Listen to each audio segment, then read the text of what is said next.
In Magnum Quest, you may have a main squad that's your go-to team, but when you encounter a challenging stage, you'll need to make use of the squad feature to swap heroes around, and also try different and even surprising hero placements to continue progressing. You'll need to know which heroes to use and where to place them, so allow me to give you some advice that will help you with that.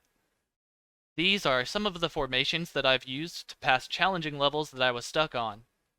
This one may surprise you because I didn't make use of the 3-2 faction buff, which involves having 3 heroes from one faction and 2 from another. You may not think to try something like this, but let me assure you that multiple times I've found that choosing not to use the 3-2 buff may be the right call in certain cases. So don't let it inhibit your team building strategy.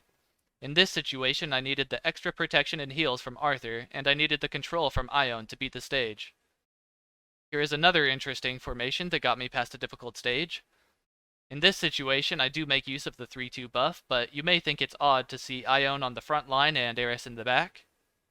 While it's true that Ione is squishy and you should normally prefer her in the back line, in this case my Eris was getting down too fast and I wanted him to survive longer so he could deal more damage.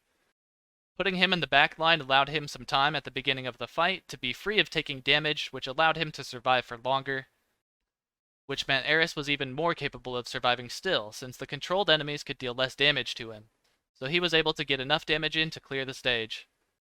These formations, including Cinia, helped me to defeat stages that had enemies that would jump into my back line. For the first 15 seconds of the fight, Cinia gives the back row a 30% less damage taken buff, which gets stronger and has a longer duration at higher levels. Without her, I would be stuck dozens of stages behind. Now here's something that's very interesting that may have never crossed your mind. When you get hard stuck on a very difficult stage, find the best formation and spam that stage over and over. If it's possible to win the stage with good RNG like lucky crits or less enemy crits and beneficial RNG of misses, etc., then you can beat a surprisingly difficult stage just by spamming it over and over and over until you get good RNG.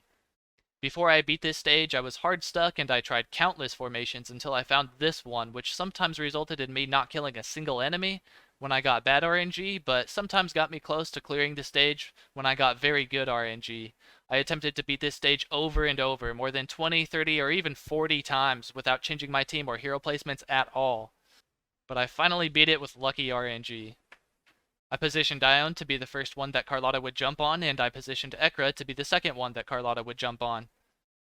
I needed lots of damage to have any hope to clear this stage, and I needed someone that could survive Carlotta's second jump, which would just one-shot pretty much any hero that I would position in the front left.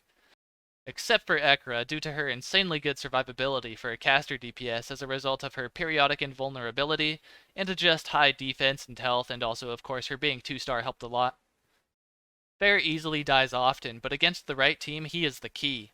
I was stuck on a difficult stage when I used this formation, which made me easily beat it. Fair is most effective when you use his ultimate at the right time, or don't even use it at all. So you can go into the game settings and activate Single Hero Skill Auto, which will allow you to disable just his ultimate and use it at your discretion without disabling your other hero's automatic ultimates. You can also put Gaia in the middle of the back line so she can benefit from Harry's haste buff. In conclusion, when I swap between the previously mentioned teams and I even try to use other heroes that I use less often, and I adjust hero placements depending on how the battles go, then I end up going from being under the impression that I'm hard stuck to realizing that I just needed to think and get creative to complete dozens of additional stages that I thought were impossible. I really hope this helps you because my objective is always to deliver concise and useful information without any fluff. If you like my content, then consider liking, subscribing, and leave a nice comment if you will.